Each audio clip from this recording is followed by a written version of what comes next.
Valët e Ungjillit përcjellin tek ju Prekja e Zotit. Një program i përjavshëm nga Dr. Charles Stanley.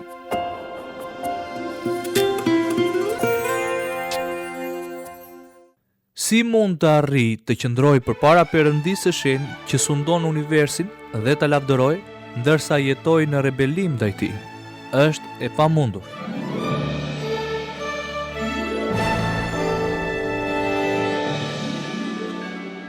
Të dashur dëgjues, përshëndetje.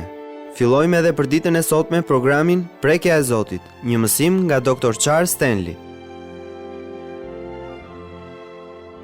Sot, Dr. Stanley na inkurajon që të përgatitemi për lavdërim. Psalmet na inkurajojnë që ta lavdërojmë emrin e Zotit në çdo kohë dhe situatë. Por si duhet të përgatitemi ne për lavdërim? Mesazhi i sotëm na e zbulon këtë gjë. Ndaj miq, do t'ju ftoja ta ndiqni me shumë vëmendje Dr. Stanley. Ju urojmë të gjithëve dëgjim të këndshëm të programit tonë.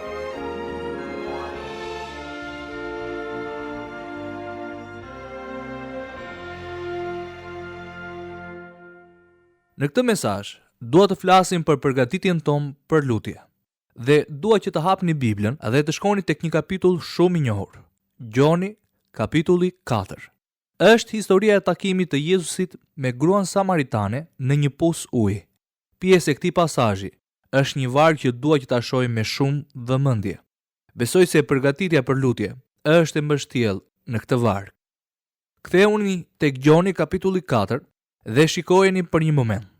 Më lejoni t'ju bëj një hyrje pasi nuk do ta lexoj të gjithë kapitullin. Juve besoj ju kujtohet që Jezusi ishte ulur tek pusi i Jakobit dhe apostulli ishte larguar. Dhe Biblia thot në vargun e 7.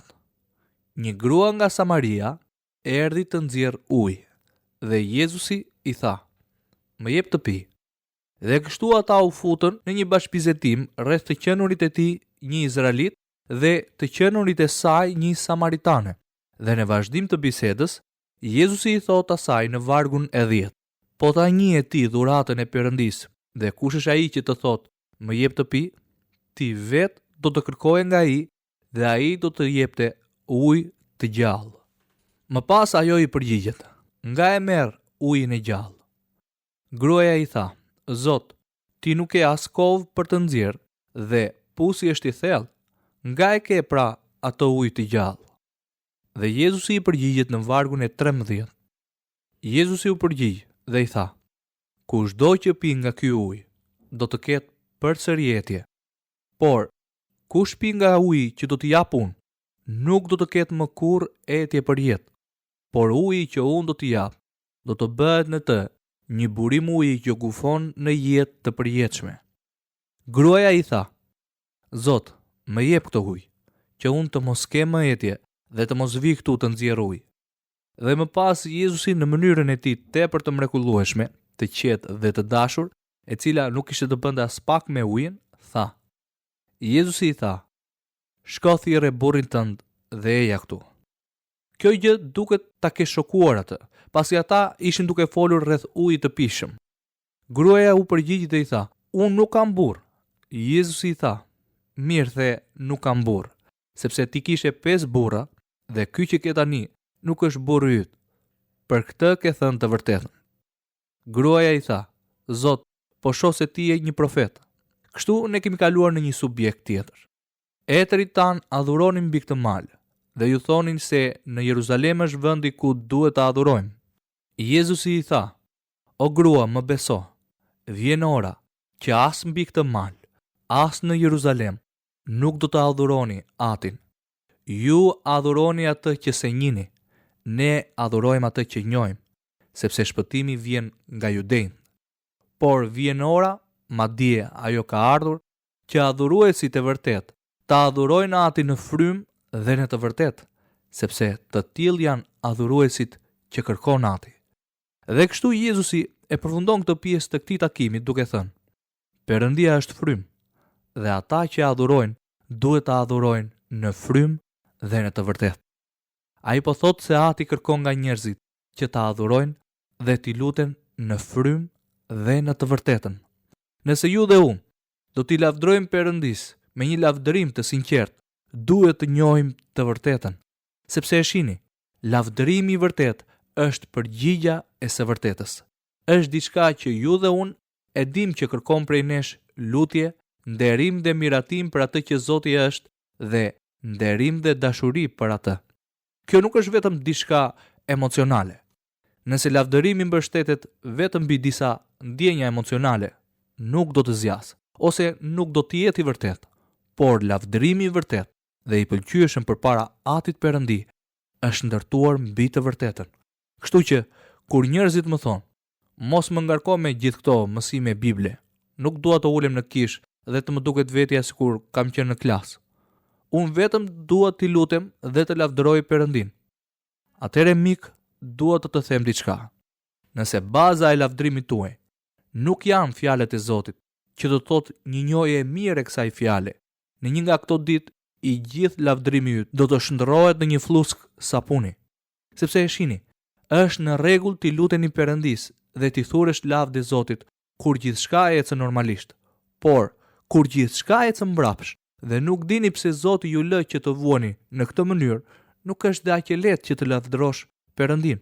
Ndërsa juve ju është thënë se Zoti nuk është pas ndonjë vuajtje dhe gjithçka që bën është e trëndafilt, absolutisht e bukur dhe krejt papritur, lutjet e tua nuk marrin përgjigje dhe gjithçka shkon mbrapsht. Çfarë po ndodh? Nëse besimi juaj nuk është i ndërtuar mbi të vërtetën e fjalës së Zotit, ju garantoj se lavdërimi juaj do të tretet. Kjo sepse lavdërimi ynë nuk duhet të ngrihet mbi disa ndjenja emocionale, por në të vërtetën. Dhe kur lavdërimi ynë ngrihet mbi të vërtetën, do të ketë gjithmonë një balancë të mrekullueshme dhe vërtet që ne do të nderojmë dhe lavdërojmë Zotin. Kështu, përgatitja e parë është njohja e të vërtetës. Përgatitja e dytë është të paturit e një shpirti të drejtë. Dëgjoni se çfarë thotë Jezusi tek Ungjilli i Gjonit, kapitulli 4, vargu 23. Por vjen ora, madje ajo ka ardhur, që adhuruesit e vërtet të adhurojnë Atin në frymë dhe në të vërtetë, sepse të tillë janë adhuruesit që kërkon Ati. Ai u thot atyre që adhurojnë, duhet të adhuroni atë në frymë dhe në të vërtetë. Tani pra, shpirtin e kujt po flet ai? Nuk po flet për shpirtin e shenjtë, por shpirtin ton, sepse lavdërimi është mbushullia e shpirtit ton. Kjo është puna e shpirtit të shenjtë brenda shpirtit ton, që na ftëson që të shlirojmë drejt Perëndis fjalë apo këngë lavdërimi, të ngrejmë duart tona lart e kështu me radhë. Zoti na ftëson që të shprehim atë që ndjejmë përmes frymës së shenjtë. Por që kjo të ndodh, duhet të plotësohen disa kërkesa. Mendoni për një moment rreth kësaj. Ne po flasim për lavdërimin e Zotit të gjallë. Por cila është kërkesa fillestare? Nëse e lavdëroj Zotin, duhet ta bëj në një shpirt të drejtë, bazuar në forcën e të vërtetës së fjalës së Tij. Por çfarë do të thotë të kesh një shpirt të drejtë përpara Tij? Një shpirt të bindur ndaj Zotit Jezus Krisht. Mendo pak për këtë.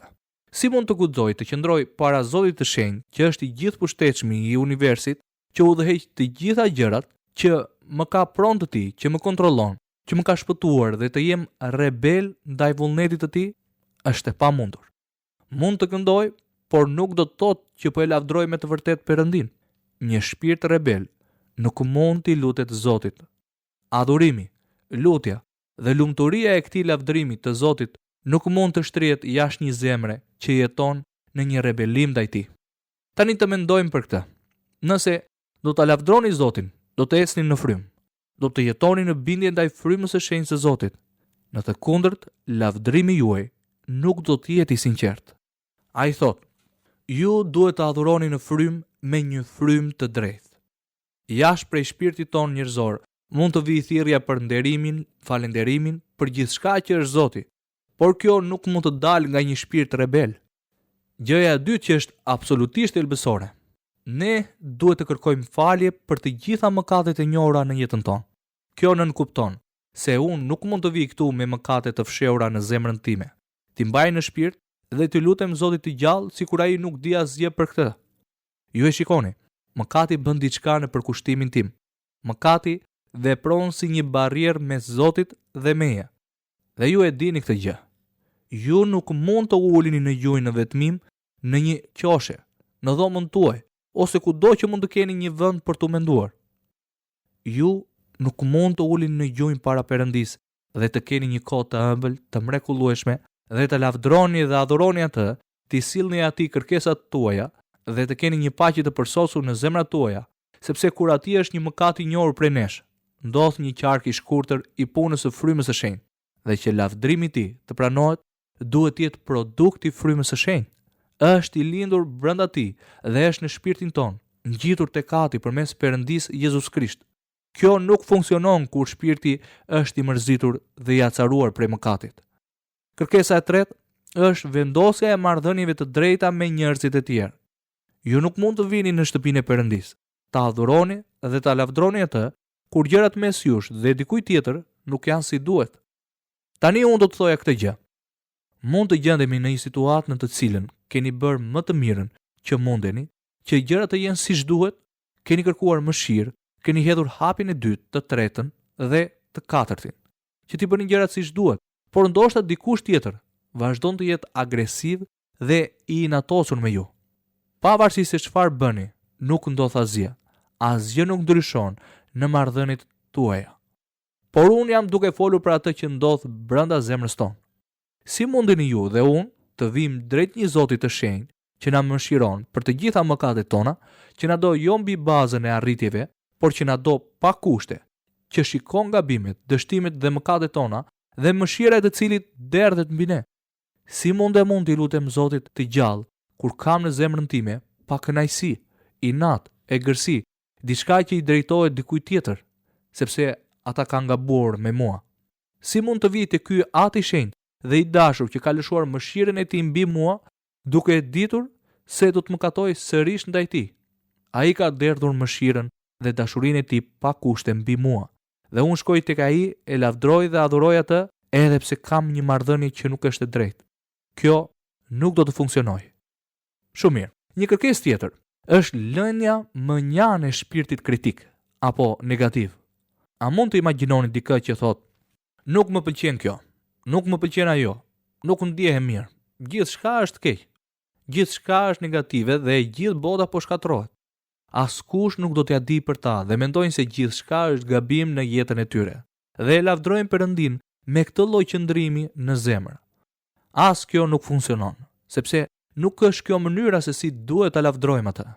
Kështu ne duhet ta lëmë mënjan shpirtin kritik apo negativ. Pavarësisht nga situatat me të cilat ndeshemi, ne duhet të presim gjithmonë që Zoti të bëjë diçka në jetën tonë. Unë do t'u them ju diçka. Nëse keni një shpirt kritik, vetëm thuaj i Zotit se ju do ta lini mënjan atë përmes besimit dhe të filloni ta lavdroni atë. Herën tjetër që ndjeni kritik, filloni të lavdroni Perëndin. Vetëm thuaj: "Zot, unë dua të ndryshoj dhe se çfarë po ndjej vërtet nuk e pëlqej. Zgjedh të jemi vëmendshëm ndaj teje dhe të bindem në çdo gjë, dhe Zoti do t'ju nxjerrë ju nga i kurth." Mbase gjërat përreth jush mund të mos ndryshojnë menjëherë, por lavdrimi i Zotit do të ndryshojë të ardhmen tonë. Ju dhe unë duhet të pranojmë të lënë mënjam jo vetëm kriticizmin dhe negativizmin ton, por edhe komplekset tona. Tani, komplekset tona vijnë nga dy drejtime, disa nga tradita dhe disa nga frika. Tradita thot: "Ju nuk duhet të këndoni asnjëherë korale mëngjeseve të dielave në shërbesat e adhurimit." Është normal të këndoni korale në shërbesat e tjera, por jo në atë të dielave kur ne takohemi për adhurim. Miq, çfarë është adhurimi? Mos do të thotë kjo se ne mundet të këndojmë vetëm një lloj muzike? Por ju e shihni, koha dhe tradita kanë ndikim në jetën tonë. Koha dhe tradita na sjellin në rrethana të tilla si këto. Por tani, përqendrimi është në Krishtin, Zotin. Duhet t'ju them diçka. Kam një dyshim jo të lehtë, por nuk mund ta provoj. Besoj se sa më shumë t'i afrohemi kohës së fundit, aq më shumë do të lavdrojmë atë dhe do të flasim më pak për vetveten. Dhe kështu, çfarë po ndodh gjithandej në botë? Muzika ashtu si çdo fushë tjetër, po ndryshon. Për aq kohë sa po lavdroj Zotin e shkrimeve, ai do të më tregojë se si ta lavdroj. Ai do të na tregojë se si ta lavdrojmë në këtë kohë. Ne nuk kemi pse të vërtitemi nëpër traditë. Tradita thot, duhet të bësh këtë gjë dhe të mos e bësh këtë gjën tjetër. Dhe ju e shihni që shumicën e kohës është traditë dhe nganjëherë është frikë e pastër.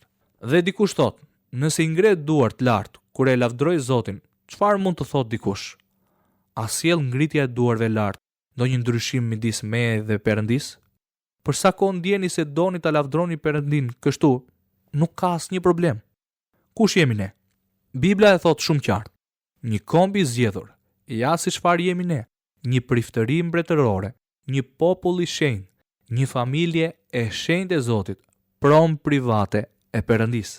E mik, kjo do të thotë se ai na do në pafundësi, dhe sepse ai më do mua, unë e dua atë dhe dua ta shpreh këtë dashuri në çfarë do lloj mënyre që më udhëheq shpirti i shenjtë. Dhe kjo nuk është as e drejtë dhe as gabim, për sa kohë që motivi im është i drejtë dhe i mbështetur mbi të vërtetën e fjalës së Zotit. Kështu që nëse është tradit, mos u shqetëso as pak. Nëse është frikë, harroje dhe bëj çfarë Zoti do të donte që të bëni. Arsyeja unë besoj që adhurimi publik dhe lavdrimi duhet të pasohen nga lavdrimi privat kur njerëzit e tjerë nuk janë përqar. Sepse nëse nuk bëhet e vërtet në jetën time të përditshme, nuk do të jetë i vërtet as të dielave dhe as në ndonjë ditë tjetër në kish. Kërkesa tjetër është ta duash Zotin. Shumë njerëz, edhe pse janë të shpëtuar, nuk e duan Zotin. Ka shumë njerëz që do të shkojnë në parajs dhe nuk e duan Zotin. Ata nuk duan vetveten.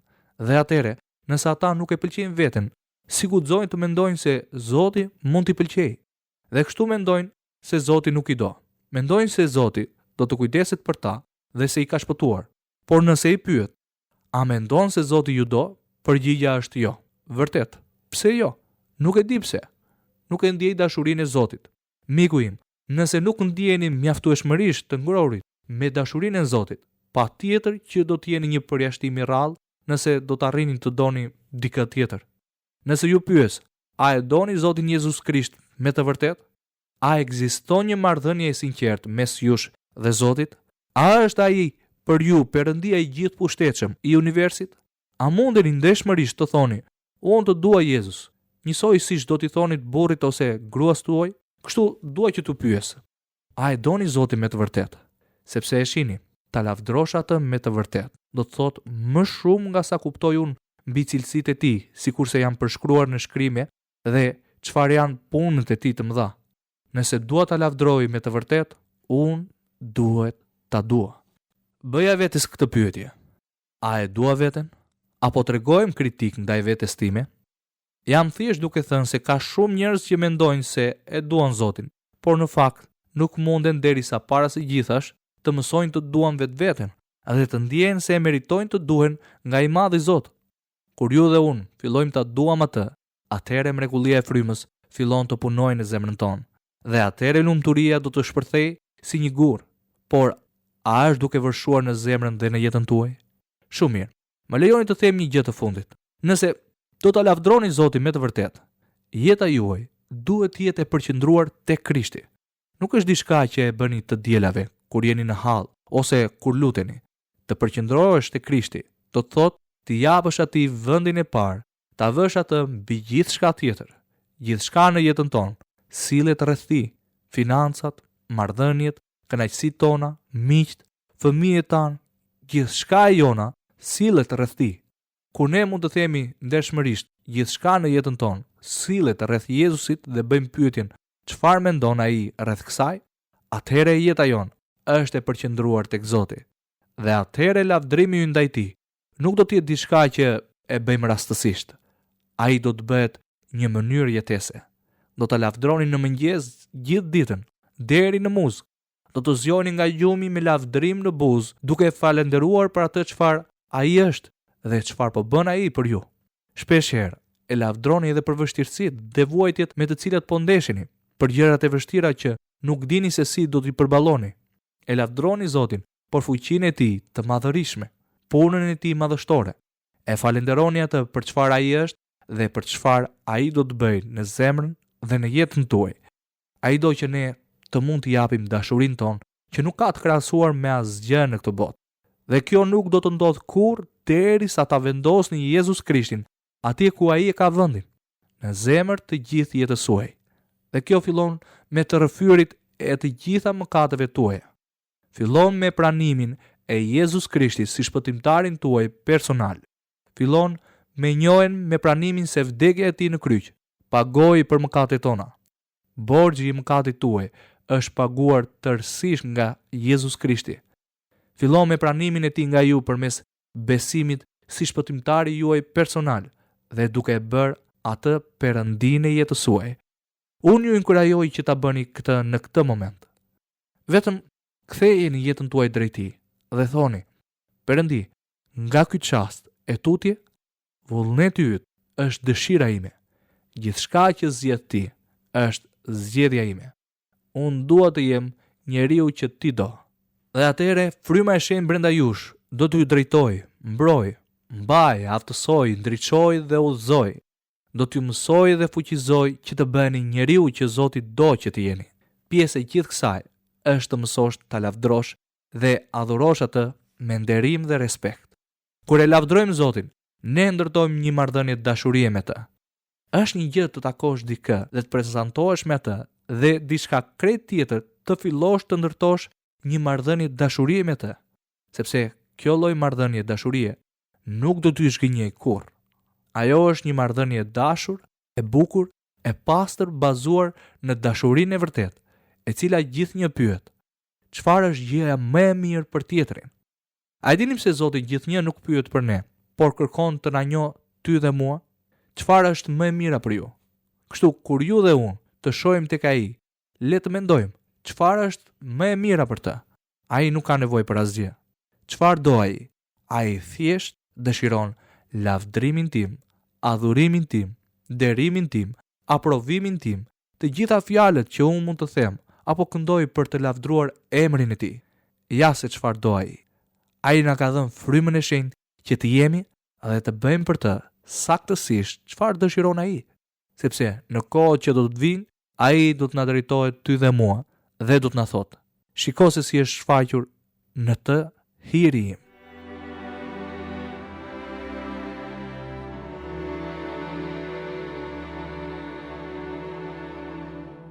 Në programin e ditës sotme, Dr. Stanley na bëri të qartë se Zoti ka një qëllim hyjnor për jetën e secilit prej nesh. Ai na ka shpëtuar që ta nderojmë dhe të jemi trofe të mëshirës së Tij. Ne duhet ta lavdërojmë Zotin me një zemër të pastër dhe mendje të fokusuar në të. Vetëm atëherë do të mund të bashkojmë zërin ton me psalmistin, që thot në Psalmin 86, vargu 12.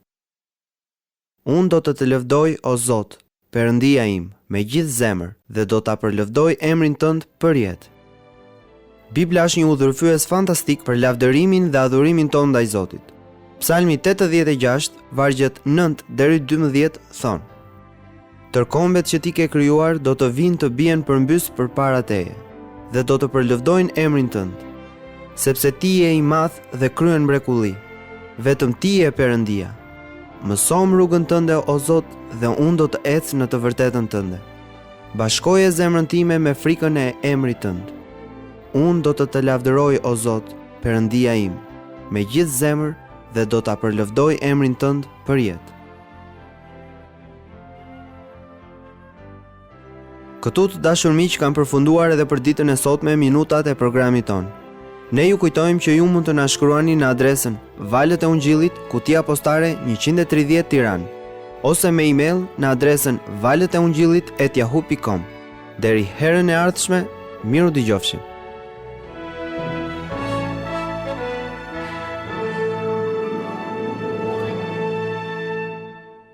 Ndoqët programin Prekja e Zotit.